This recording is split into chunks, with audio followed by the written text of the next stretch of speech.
میرا بیمار ایمان، میرا بیمار ایمان، میرا بیمار ایمان، میرا بیمار ایمان، ہائے سجاد، ہائے سجاد، ہائے سجاد، ہائے سجاد۔ اعوذ باللہ من الشیطان الرجیم، بسم اللہ الرحمن الرحیم۔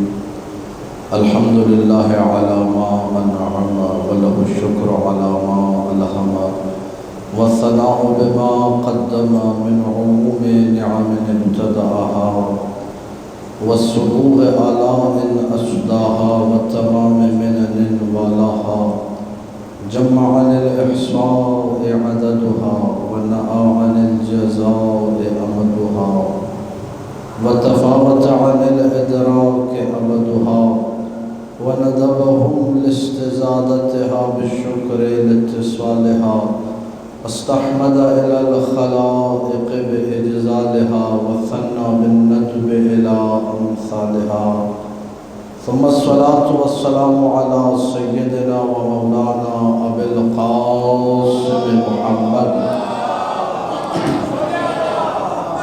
اللهم صل على محمد وآل محمد وآله الطيبين الطاهرين المعصومين المظلومين المنتجبين الأخيار ولعنة الله على أعدائهم الأشرار.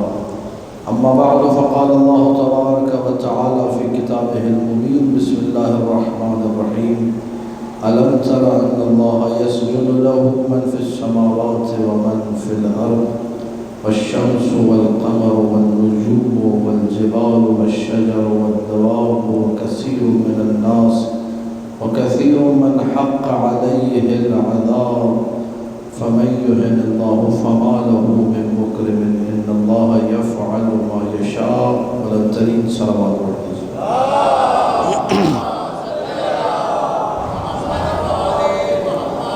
عزیز محترم، چوتھا سلسلہ گفتگو سجدہ اور سید سجاد۔ اب تک آپ کی خدمت میں سجدے کے حوالے سے حقیقت سجدہ کو گوش گزار کیا گیا کہ سجدہ کسے کہتے ہیں۔ ایک سجدہ زمین پر ماتھے کو ٹیکنا ہوتا ہے، اور ایک سجدہ وہ سجدہ ہوتا ہے کہ جو انسان کی پوری حیات میں ثبوت اطاعت بن جایا کرتا ہے۔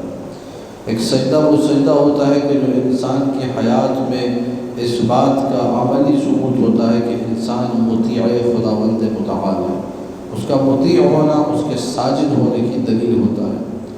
سورہ رعد کی 15ویں آیت کو شروع کی 2 مجالس میں سرنامہ کلام قرار دیا گیا۔ وَلِلَّهِ يَسْجُدُ مَنْ فِي السَّمَاوَاتِ وَالْأَرْضِ، اللہ کے لیے سجدہ کرتی ہے ہر وہ چیز جو آسمانوں میں ہے، ہر وہ چیز جو زمینوں میں ہے، طوعاً وَكَرْهًا، چاہے اپنے ارادے اور اختیار سے کرے، چاہے مجبوری میں سجدہ کرے۔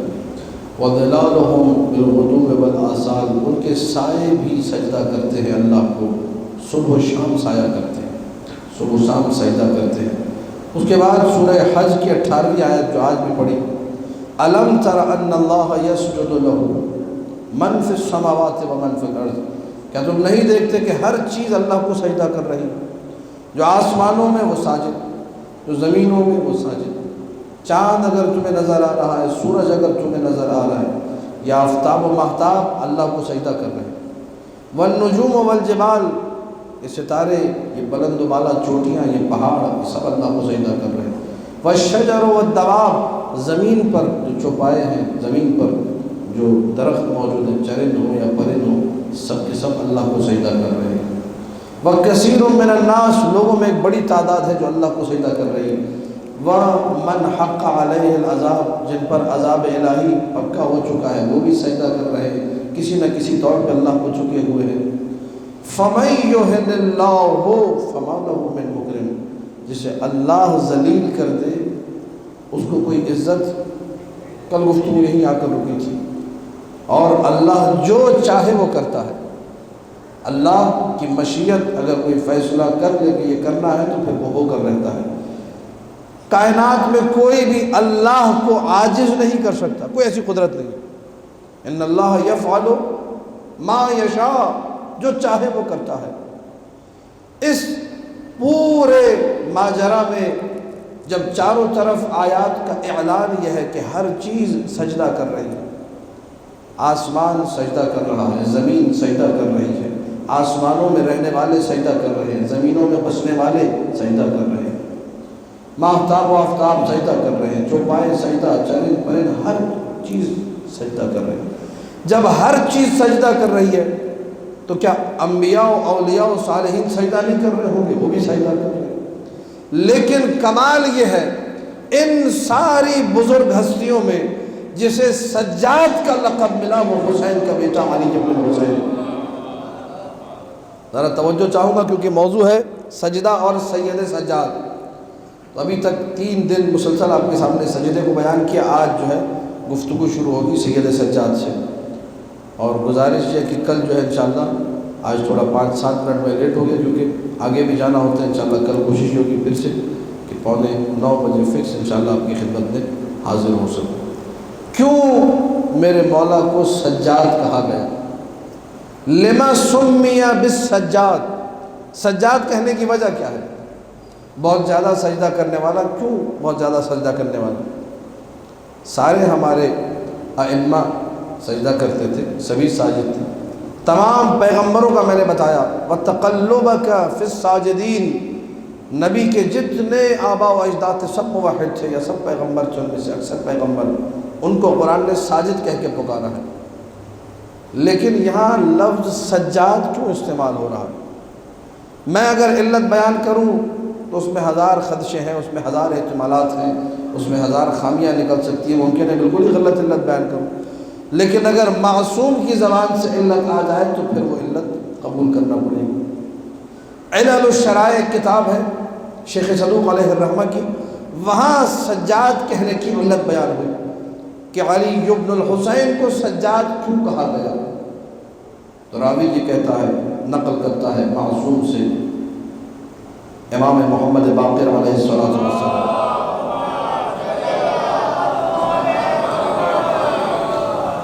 ان ابی، مولا فرما رہے 5ویں مولا کہ میرے بابا علی بن الحسین زین العابدین، ان ابی ما ذکر للہ عز وجل نعمتا علیہ الا سجد ولا قرأ آیتا من کتاب اللہ فیہا سجود الا سجد ولا دفع اللہ عنہ سوءا یخشاہ او کید قائد الا سجد وما وفق لإصلاح بین الاثنین الا سجد وما کمل صلاة مفروضة الا سجد۔ میرے بابا جب کوئی نعمت جو اللہ نے میرے بابا کو دی تھی یاد کرتے تھے تو سجدہ کرتے تھے، نعمت نازل ہونے پہ نہیں تو سجدہ ہے ہی ہے، نعمت کی یاد بھی آتی تھی کہ اللہ نے یہ نعمت مجھے دی ہے، سجدہ کرتے تھے۔ قرآن میں جتنی آیتیں جن میں سجدے کا تذکرہ ہے، میرے بابا آیت پڑھتے تھے، جن ہم لوگوں نے بھی آیتیں پڑھی ہے، سورہ رعد کی 15ویں آیت وَلِلَّهِ يَسْجُدُ۔ اب اس میں سجدہ مستحب ہے یا نہیں ہے، واجب ہے یا نہیں ہے؟ واجب تو کرنا ہی کرنا پڑے گا، وہ تو ہر ایک نے کرنا ہے، مستحب مرضی ہے، کی تو ثواب ملے گا، نہیں کیا تو ثواب نہیں ہے۔ لیکن مولا جہاں بھی پورے قرآن میں لفظ سجدہ کے جتنے مشتقات کسی آیت میں سجود کا ذکر آ جائے فوراً سید سجاد سجدے میں گر جاتے تھے۔ نماز مکمل، یہ جو ہمارے مومنین کی عادت ہے کہ نماز جیسے ہی ختم ہوتی ہے فوراً سجدے میں چلا جاتے ہیں، یہ سید سجاد کی سنت ہے۔ کوئی نماز واجب مکمل نہیں کرتے تھے مگر یہ کہ سجدے میں گر جاتے تھے۔ 2 مومنوں میں لڑائی جھگڑا ہو گیا، مومنوں سے لڑائی جھگڑے کو حل کراتے تھے، مسئلے کو حل کراتے تھے، معاملہ حل کراتے تھے، جیسے ہی معاملہ حل ہوتا تھا میرے مولا سجدے میں گر جاتے تھے۔ اللہ کوئی برائی، کوئی بلا، کوئی کسی شیطان کا مکر، کسی مکر کرنے والے کا مکر، کسی جو ہے برا سوچنے والے کی بری سوچ کو مولا سے دور نہیں کرتا تھا مگر یہ کہ مولا سجدہ کرتے تھے۔ اس لیے زین العابدین کو سجدہ کرنے والا کہا گیا، کیونکہ ہر وقت سجدے میں رہتے تھے، یاد خدا میں رہتے تھے۔ خدا نے نعمت بھیجی تو سجدہ کیا، خدا نے بلا ٹالی تو سجدہ کیا، خدا نے مومنوں کے درمیان صلح کا موقع دیا تو سجدہ کیا، قرآن میں سجدے کی آیت پڑھی تو سجدہ کیا، جب جب خدا کو یاد کیا تب تب سجدہ کیا، اس لیے سید سجاد کہنا ہے۔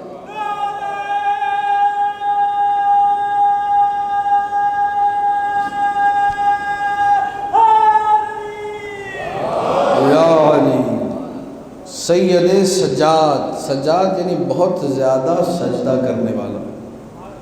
اسی سجدے سے مربوط، چونکہ آپ لوگ جانتے ہیں سجدے میں انسان کے 7 اعضاء زمین پر ٹکتے ہیں.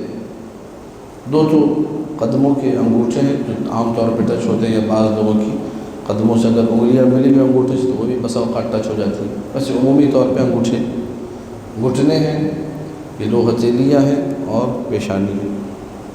مولا کا ایک لقب جس کو بڑے بڑے علماء اہل سنت نے بھی لکھا. یہاں پہ آپ جائیں گے بنگلور ٹاؤن میں کتاب مل رہی ہے قاموس الوحید، وہاں پہ ثفنا، ثا فے اور نون، ثفنا میں دیکھیے لغت میں لکھا ہوا ہے ذو الثفنات. ثفنا جسم کا وہ حصہ جو موٹا ہو کے سخت ہو کر سوکھ جائے اسے ثفنا کہتے ہیں. بعض اوقات ہوتا ہی نہیں ہوتا، وہ لوگ جو بہت زیادہ قلم استعمال کرتے ہیں، قلم کار جو ہیں مسلسل لکھ رہے ہیں، تو ان کی عادت ہوتی ہے لکھتے لکھتے ان کے یہاں جو ہے انگلی کے درمیان کھال سخت ہو جاتی ہے، کھال کی سختی. یا وہ لوگ جو ویٹ لفٹنگ یا باڈی بلڈنگ کرتے ہیں تو وزن چونکہ اٹھاتے رہتے تو یہ حصہ جو ہے انگلیوں کے ہتھیلی کے اوپر کا حصہ اندر کا کھال سخت ہو جاتی ہے. یہ اس سخت کھال کو، جو کھال موٹی ہو کر سخت ہو کے سوکھ جائے، اسے کہتے ہیں ثفنا. یہ میں نے چھوٹی چھوٹی مثالیں دی، لیکن سید سجاد کو کہا گیا ذو الثفنات. ثفنا کی جمع ثفنات، جس کے جسم کے مختلف اعضاء موٹے بھی ہوئے اور کھال سوکھ بھی گئی. وہ کہاں کی کھال سوکھی، کہاں کی کھال موٹی ہوئی؟ خود مولا امام محمد باقر علیہ السلام، اللہم صلی علی محمد و آل محمد.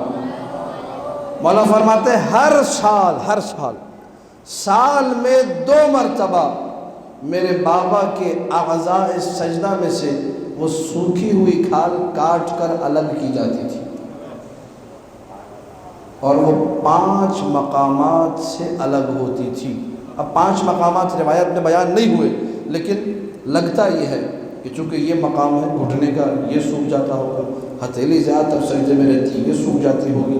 پیشانی ہے یہ، باقی انگوٹھے میں ممکن ہے اگر سوکھتا بھی ہو تو وہ جگہ کم ہو، اس کا اتنا زور چونکہ نہیں پڑتا. تو احتمال یہ ہے کہ یہ 5 جگہ ہوں گی. سال میں 2 مرتبہ کٹوایا جاتا تھا، پھر اگلے سال یہ جگہ ویسے ہی سوکھ جاتی تھی. کیوں؟ یہ بندہ خدا مسلسل سجدے میں ہے، یہ عبداللہ مسلسل سجدے میں ہے، یہ زین العابدین ہے، یہ سید سجاد ہے. اس جیسی عبادت کسی نے نہیں کی. عابدوں کی زینت کا لقب کسی نے دیا ہے، زین العابدین کا لقب. یہ صرف ایسا نہیں ہے کہ اسی دنیا میں اسی زمین پر دیا گیا، نہیں. دنیا میں تو کہا، زہری جیسوں نے کہا، ابن شہاب زہری جیسوں نے، اہل سنت علماء نے کہا، سفیان ثوری جیسے لوگوں نے کہا، مخالفین نے بھی کہا زین العابدین. انہوں نے روایتیں نقل کی. ہمارے پاس روایتیں موجود ہیں معصومین سے کہ جب میدان حشر ہوگا تو اللہ پکار کر دے گا این زین العابدین. بروز حشر آواز آئی، عابدوں کی زینت کہاں ہے؟ وہ جو کائنات کے عابدوں کی زینت ہے، جب بروز حشر پکارا جائے گا فعلی ابن الحسین یخطو بین الصفوف. حسین ابن علی کے بیٹے علی ابن الحسین عرصہ محشر میں صفوں کے درمیان ٹہلتے ہوئے آئیں گے، وقار کے ساتھ، عظمت کے ساتھ. یہ زین العابدین، عابدوں کی زینت ہے. ہم لوگوں نے سیرت سید سجاد کو اگر لینا ہے تو یقیناً 100% ممکن ہی نہیں. جب اولیاء، انبیاء اور صالحین پیچھے رہ گئے تو ہماری کیا مجال ہے ہم سید سجاد جیسا سجدہ کر سکیں؟ تو یہ تو بات سیدھی سادی سی بات ہے کہ ہم ان جیسا سجدہ نہیں کر سکتے، تو پہلی بات ہو. لیکن ہم بالکل ہی سجدہ نہ کریں اور عشرہ سجادیہ میں بیٹھ کر مولا سجاد کا غم منائیں، یہ غلط بات ہو جائے گی.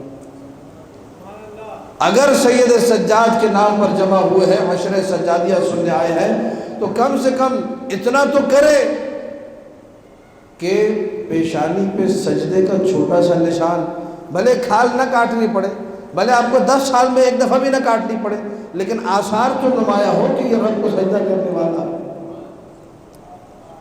عجیب حدیث ہے امیر المومنین علی بن ابی طالب علیہ السلام،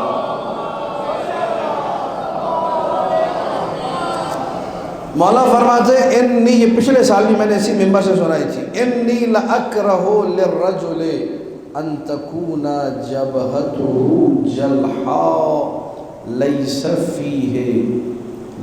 فیہا اثر السجود، مجھے یہ پسند نہیں، انی لأکرہ، مولا کو پسند نہیں، مولا متقیان جن کے نام کا میں نعرہ لگاتا ہوں، مولا کہتے ہیں مجھے پسند نہیں۔ کیا پسند نہیں؟ کہ مرد مومن کی پیشانی چکنی اور صاف ہو، لفظ کا ترجمہ ہے جلحا کا، صاف ستھری پیشانی والا مومن مولا کہتے ہیں مجھے اچھا نہیں لگتا، کم سے کم اتنے سجدے کرے کہ پیشانی پہ ایک چھوٹی سی سجدگاہ کا نشان ہو۔ یہ علی والا ہے، علی والے سجدہ کرنے والے ہوتے ہیں، علی والے ساجد ہوتے ہیں۔ علی والوں کی زندگی میں یہ نہیں ہو سکتا کہ سجدہ نہ ہو۔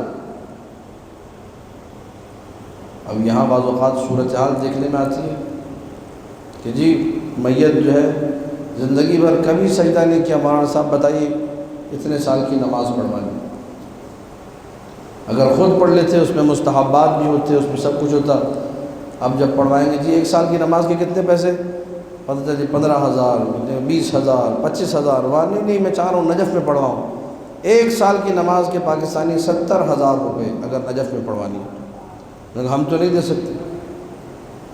یہاں 20,000 روپے لگیں گے اگر کسی اچھے متقی عالم دین سے پڑھوانے ہیں جو تمام شرائط کا خیال رکھتے ہوئے پڑھے، اس کا حق ہم 1 سال کی نماز آسان نہیں ہے، گھٹنے رہ جاتے، نہیں یہ بھی نہیں دے سکتے۔ وہاں ہمارے یہاں پتہ نہیں کسی علاقے میں کوئی خاتون ہے وہ 7-8 ہزار میں پڑھ دیتی ہیں، جائیے پڑھوا لیجیے۔ یہ ہے باب، میں کہہ رہا ہوں عالم دین سے پڑھواؤں گا، طالب علم سے وہ نہیں مان رہے، کسی خاتون سے پڑھوا لیں گے، نہیں معلوم ان کا وضو بھی ٹھیک ہے نہیں ہے جو پڑھ رہی ہیں، کیونکہ آج مسائل شریعہ سے لوگ بہت زیادہ ناواقف ہیں۔ تو اب جب پتہ چلا جی وہاں کے 60-70 ہزار نہیں، یہاں طالب علم اچھا حوزہ علمیہ قوم یا نجف پڑھ دے گا 20,000 میں، نہیں وہ بھی نہیں، پھر کیا 7-8 ہزار، پتہ چل گیا کہ باپ سے کتنی محبت ہے۔ یہ تو پھر بھی پوچھ رہا ہے، بہت سارے ایسے ہیں جو مڑ کر پوچھتے ہی نہیں، بالکل نہیں پوچھتے، ماں باپ مر گئے ان کی اپنی ذمہ داری تھی، ظاہر ہے جو اپنی نماز نہ پڑھ رہا ہو ابا کی نماز کہاں سے پڑھوائے گا، جو خود رب کو سجدہ نہ کر رہا ہو وہ دوسروں کے سجدوں کا ذمہ کہاں سے لے گا۔ تو اسی لیے انسان کو جو عمل کرنا ہے وہ اس دنیا میں خود انجام، دوسروں کی طاقت میں لگا میرے بچے نہیں، جب تم نے خود نہیں کیا تو بچے بھی تو تمہارے ہی ہیں، نطفہ بھی تو تمہارا ہے، پیدا بھی تو تمہیں نے کیا ہے، یہ بھی کبھی نہیں کروائیں گے۔ جو کرنا ہے آج خود کرو، خود نہیں کیا کل کو پچھتاؤ، اعمال ساتھ نہیں لے کر گئے کل کو وہاں پریشانی ہوگی۔ سجدہ وہاں کے لیے زینت ہے، سجدہ کرو گے کامیاب رہو گے، سجدے کو چھوڑ دیا ناکام اور نامراد ہو جاؤ۔ ایک سجدے کا سوال تو ہوگا، نمازیں نہیں پڑھی، جب تک نمازیں پڑھوائی نہ جائیں یا آل محمد آ کر شفاعت نہ کریں، آل محمد آ کر کسی ملک وغیرہ سے اگر نہ پڑھوائیں تب تک گزر بسر ممکن نہیں۔ برزخ میں معاملات خراب ہیں، مولا نے فرمایا اپنی برزخ کی فکر کرو، اپنی قبر کی فکر کرو، میں فکر کرنے کو تیار ہی نہیں، میں سوچنے کو تیار ہی نہیں، یہ سجدہ جو مجھ پر واجب ہے، یہ نماز جو مجھ پر واجب ہے کیوں نہیں پڑھ رہا، کیوں فکر نہیں ہے۔ لا تدعو العمل الصالح اتکالا علی حبنا ولا تدعو حبنا اتکالا علی العمل الصالح، عمل صالح کو نہ چھوڑو ہماری محبت پہ بھروسہ کرتے ہو، اور محبت کو نہ چھوڑو عمل صالح پہ بھروسہ کرتے ہوئے، یہ دونوں ساتھ ساتھ چلیں گی تو کامیابی ہوگی۔ سجدہ بھی ہو اور ذکر حیدر کرار بھی ہو، ذکر حیدر کرار بھی ہو اور زندگی میں سجدہ بھی ہو تو کامیابی ملے گی۔ کسی ایک کو تھاما پتہ چلا اس میں بھی رونق اور زینت موجود، اس میں بھی جان موجود، سوال تو ہوگا کتنے واقعات ہیں، ایک ایک سجدے کو مولا نے گنوایا۔ مشہور و معروف واقعے میں پورا واقعہ نہیں پڑھتا، صرف اشارہ کر دوں۔ وہ شخص آیا مولا کے پاس، مولا استخارہ کر دیجیے، سفر پہ جانا چاہ رہا ہوں۔ کہا منع ہے، استخارہ بہت برا ہے، مت جاؤ۔ گیا سفر پہ اور بڑا پروفٹ کما کے لایا، بڑا بزنس اور بڑی کامیابی اور بڑی کمائی۔ کہنے لگا فرزند رسول آپ نے تو منع کیا تھا، ٹھیک ٹھاک منافع ہوا، خوب پیسے کمائے، استخارہ جب کہ برا آیا تھا۔ میری نگاہ اور ہے، معصوم کی نگاہ اور۔ میں روکھڑا دیکھتا ہوں، پیسہ دیکھتا ہوں، درہم و دینار دیکھتا ہوں، ٹکا دیکھتا ہوں، ڈالر دیکھتا ہوں، یورو دیکھتا ہوں۔ معصوم کی نگاہ میرے سجدے کو دیکھ رہی ہے۔ کہ تم فلاں مقام پہ رات بھر ڈیلنگ میں رہے، بزنس میں لگے رہے اور سو گئے لیٹ نائٹ، جب تاخیر کے ساتھ سوئے تمہاری صبح کی نماز قضا ہو گئی۔ ہمیں یہ منظور نہیں کہ ہمارے چاہنے والے کے سجدے رہ جائیں۔ پیسے رہ جائیں کوئی مسئلہ نہیں ہے، پیسے تو آنے جانے والی چیزیں، تمہاری نماز قضا، تمہارے سجدے نہ رہ جائیں۔ آج اہمیت ہے نماز کی، پڑھ لیں گے مسئلہ نہیں ہے، مولا بخشوا دیں گے، مولا غفور ہے، مولا رحیم ہے۔ جو دوسری حدیث ہے وہ ہم سننے کو تیار ہی نہیں کہ مولا نے کہا میری شفاعت اس تک نہیں پہنچے گی جو نماز کی تحقیر کرے گا۔ ایک تو کبھی کبھار قضا ہو جاتی ہے، اس کے بارے میں نہیں کہا کہ شفاعت نہیں ملے گی، غلطی سے قضا ہو گئی وہ ایک الگ معاملہ ہے۔ ایک ہوتا ہے تحقیر کرنے والا، نماز کیا ہے، مولا ہے نا، مولا بچائیں گے، نماز کچھ بھی نہیں، نماز سے کچھ نہیں ہو جائے، نمازیں کچھ نہیں کروا سکتی۔ یہ بسا اوقات جملے میں نے سنے اپنے گناہگار کانوں سے، یہ جملے مار دیں گے۔ جس نے نماز کی توہین کی، جس نے نماز کی تحقیر کی، سجدہ رب کو ہلکا سمجھا، استخفاف، من استخف الصلاۃ، توہین نماز، تحقیر نماز، نماز کی کیا ویلیو ہے، ادھر معاملات خراب ہو جائیں۔ لہذا جو سید سجاد کے ماننے والے ہیں ان کے سجدے میں کمی، سجدوں کی بقا کے لیے ذرا بلند ترین صلوات پڑھ دیجیے۔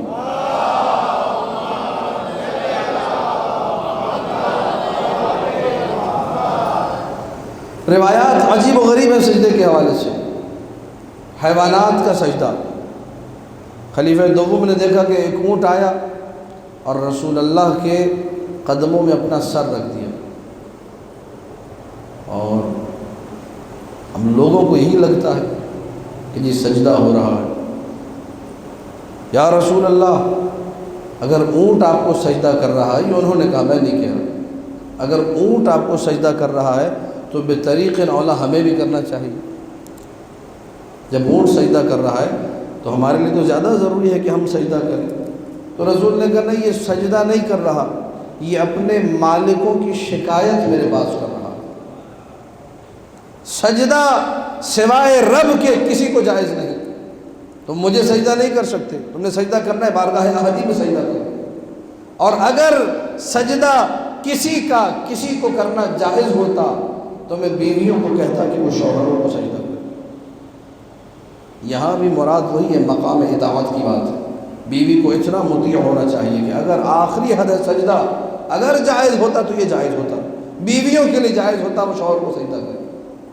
پھر تعبیر کس کی ہے؟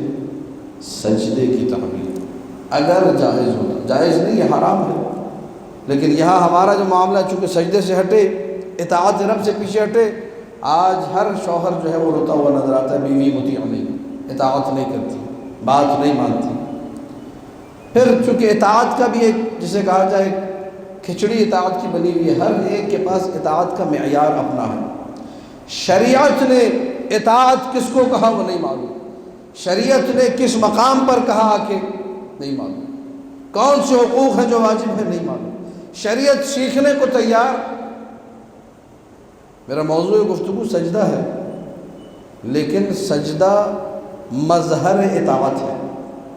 جب اطاعت نہیں ہوگی اس کا مطلب زندگی میں سجدہ موجود، کوئی ساری زندگی اگر سجدے کرتا رہے لیکن مطیع پروردگار ہی نہیں، ولی اللہ کی بات ماننے کو تیار نہیں۔ میں پہلے عرض کر چکا گزشتہ 2 مجالس میں، ایسا انسان نہ ساجد کہلائے گا نہ مطیع رب کہلائے گا۔ جب مکمل طور پہ سر تسلیم خم کر دیا، ما آتاکم الرسول فخذوہ وما نہاکم عنہ فانتہوا، جو رسول نے دے دیا اسے لے لو، جس سے رسول نے روک دیا اس سے رک گئے۔ مکمل طور پہ مطیع بن گئے، اب کہا جائے گا کہ ان کی زندگی میں سجدہ نظر آ رہا، سجدے کا اثر ان کی زندگی پہ نظر آ رہا۔ جس طریقے سے مولا نے کہا سجدے کا ایک ظاہری اثر یہ ہے کہ تمہاری پیشانی پہ کچھ نشان نظر آئے کہ سجدہ کرنے والا ہے، اسی طرح سجدے کا معنوی اثر یہ ہے کہ انسان کی پوری زندگی میں اطاعت پروردگار نظر آئے۔ اگر سجدے کا یہ اثر زندگی میں نظر نہیں آتا، اس کا مطلب سجدہ تو ہے لیکن روح ہے سجدہ موجود۔ اگر سید سجاد کا سجدہ دیکھنا ہے، اب آپ دیکھیے جو میں نے روایت پڑھی ہے شرائع سے، ہر لمحے سجدہ ہے۔ آج ہمیں خوشی ملتی ہے تو ہم لوگ کیا کرتے ہیں؟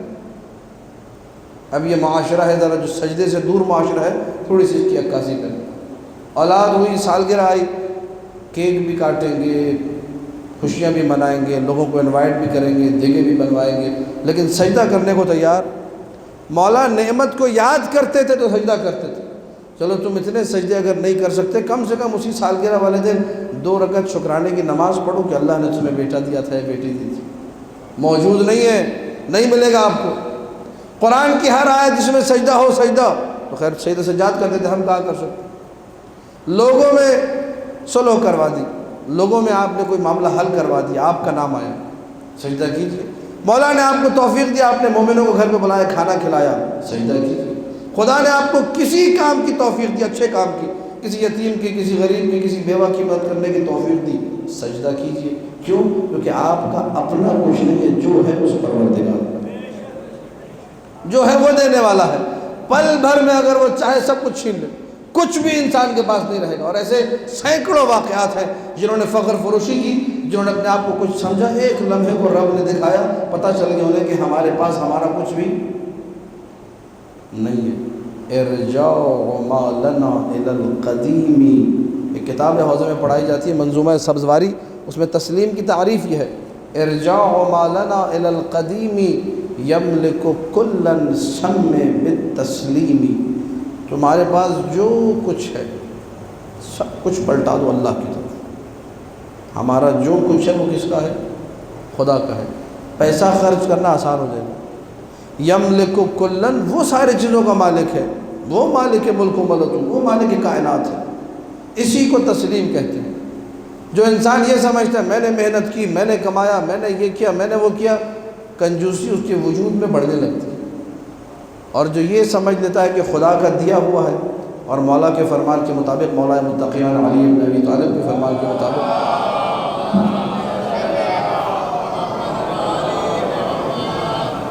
لوگوں کو دیا اس لیے کہ تاکہ وہ غریبوں میں تقسیم کر سکے۔ خدا امتحان لیتا ہے،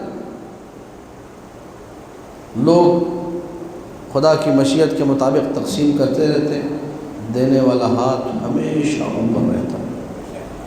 جو ہاتھ باندھ کے رکھے گا، کنجوسی کرے گا، ہمیشہ جو ہے ذلیل و خوار رہے گا، ہمیشہ۔ خاص طور پہ آل محمد کی بارگاہ میں دینا ہے، مجلس کے لیے دینا ہے، تو کھلے دل کے ساتھ دیجیے۔ اپنے بجٹ کا نہ سوچیں کہ جو عقیدے کی باتیں وہ اس قسم کی ہونی چاہیے۔ کہتے ہیں نا عقیدے کا شعر، عقیدے کی بات وہی ہے۔ ہم لوگ کیا کرتے ہیں؟ اپنے لیے خرچ کرنا ہو تو نہیں سوچتے، مجلس حسین کے لیے خرچ کرنا ہو تو پھر بجٹ کا سوچتے۔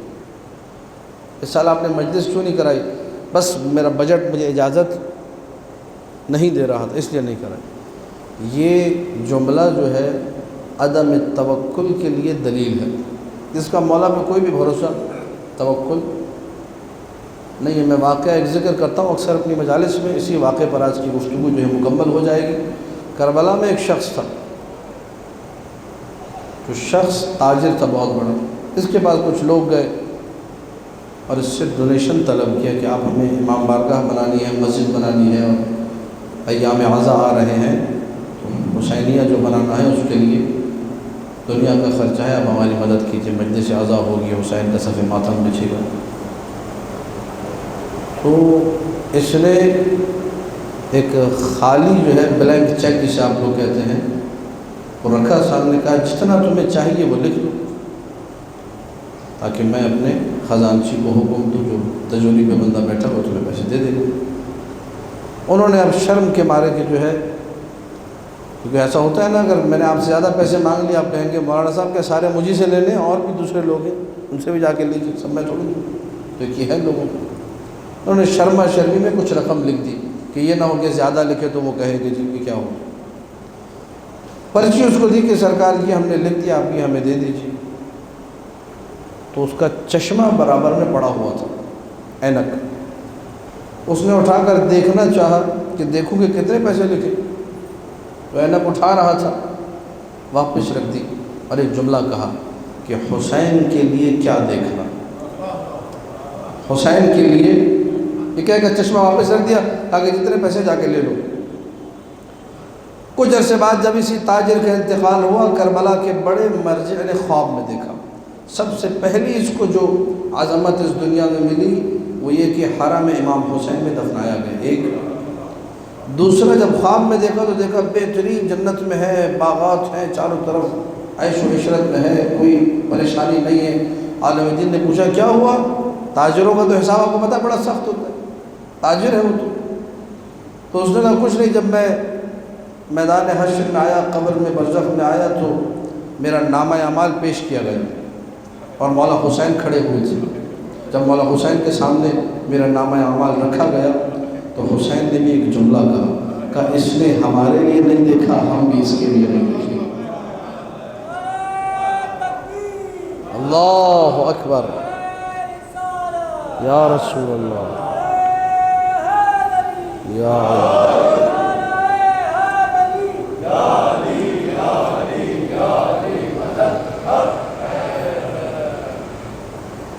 انسان اگر بارگاہ حسین میں آ رہا ہے پھر یہ نہ دیکھے چند سکے، چند درہم، چند دینار۔ میں اور آپ کسی کا حساب رکھتے ہیں؟ میں اور آپ، ہماری کوئی ویلیو نہیں۔ آپ مجھ پہ احسان کریں گے، میری پوری کوشش ہوگی کہ پہلی فرصت میں آپ کا احسان اتاروں۔ جو کائنات کے کریم ترین لوگ ہیں، ہو سکتا ہے وہ ہمارا احسان رکھے۔ حسین ابن علی کے ساتھ انسان نیکی کرے، ان کے حق میں کوئی خدمت کرے اور وہ ہمیں اجر نہ دے، جزا نہ دے، ہو سکتا ہے۔ جو مالک کون و مکہ ہیں، جو خازن جناح ہیں، جو نوجوانان جنت کے سردار ہیں، وہ ہو سکتا ہے۔ جنہوں نے اپنا سب کچھ میرے اور آپ کے دیندار ہونے کے لیے قربان کر دیا۔ میں اور آپ اشہد ان لا الہ الا اللہ پڑھے، اشہد ان محمد رسول اللہ پڑھے، اشہد ان علی ولی اللہ پڑھے، اس لیے سب کچھ قربان کریں۔ در بدر، کوچہ بکوچہ، قریہ بقریہ، قصبہ بقصبہ پھرایا گیا چاروں طرف۔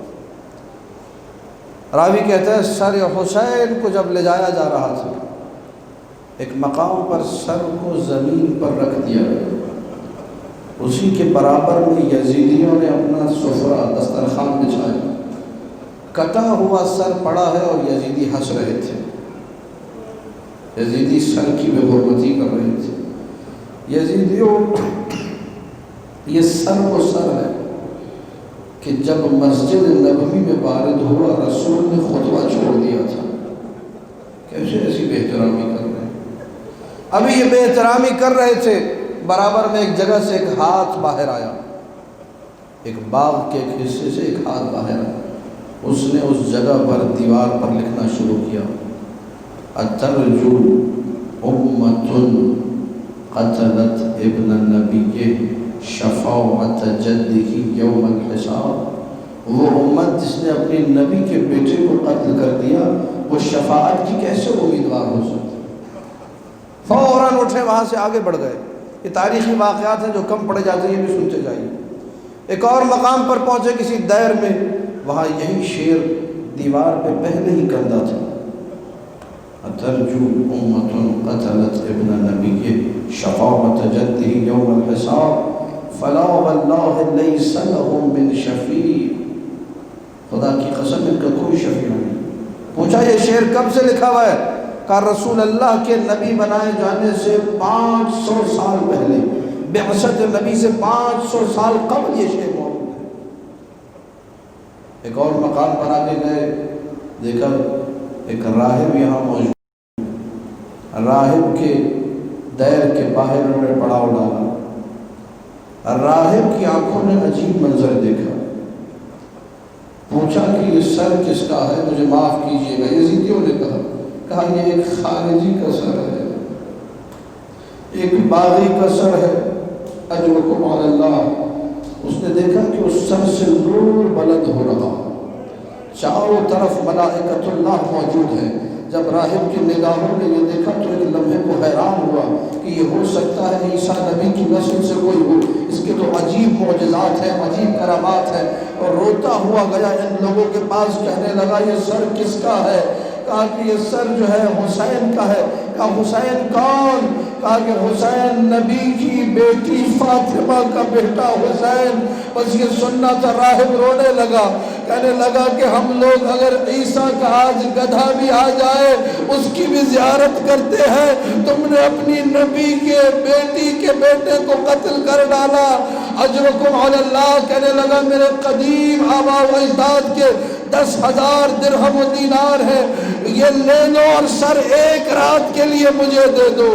نہ جانے یہ کیسے اپنے آپ کو مسلمان کہتے تھے، سر کی بے حرمتی کر رہے تھے، وہ جو غیر مسلم تھا اسے پاس ادب تھا۔ ایک رات کے لیے سر کو لیا، سر کو بڑے احترام سے دھویا، مشک و عنبر سے معطر کیا، اپنے سامنے رکھا، بیٹھ گیا، رونے لگا، زار و قطار روتا جاتا تھا اور کہتا جاتا تھا من انتا من انتا، تو مجھ سے بات کر، کلمنی کلمنی، ذرا بتا تو ہے کون؟